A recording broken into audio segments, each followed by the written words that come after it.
Meteorologist Kelly Moody.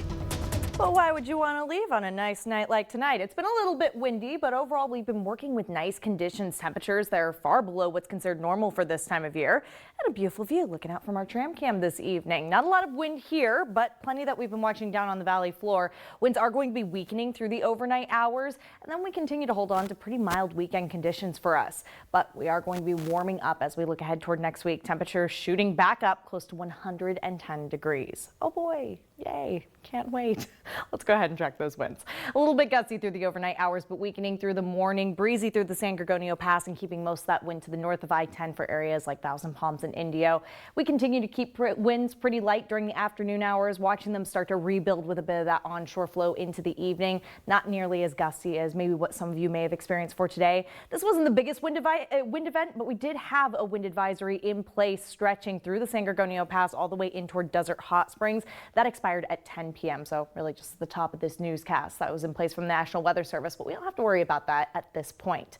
All you got to worry about are those fun plans for tomorrow with those weaker winds. It's a good time to get outside, enjoy some of these mild temperatures in the mid to upper 90s, whether it's for Father's Day or maybe you're hanging out for a Juneteenth event. Overall, we're looking at pretty nice conditions that we can all look forward to. So that's always nice when we get that cool air in from those winds, but it can be short-lived. As this trough of low pressure continues to move out, I've got another ridge of high pressure that's coming our direction. And while we've got dry air for now, as that next ridge starts to build, we're looking at a little bit of a transitional period where we could get our first exposure to monsoonal moisture for this season. That won't be until we look toward the middle of this next week. So for now, if you're somebody who operates with one of those evaporative or swamp coolers, you're under good conditions. 20s and 30s for dew points this evening. This afternoon, they were in the teens even. And we're going to keep those conditions around at least for the next couple of days.